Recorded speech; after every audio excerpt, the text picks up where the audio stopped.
Hey everyone, welcome back to another video from Wake&Tech. Today in this episode we will be learning how to uninstall Google News application on your Android device.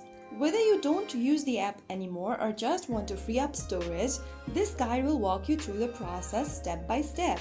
First of all, unlock your Android device and then go ahead and get to the home screen of it.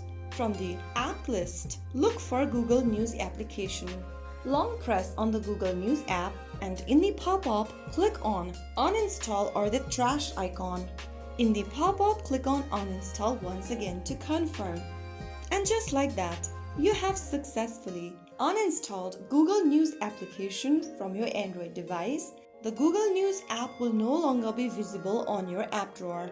On some phones or tablets, Google News may be pre-installed system app.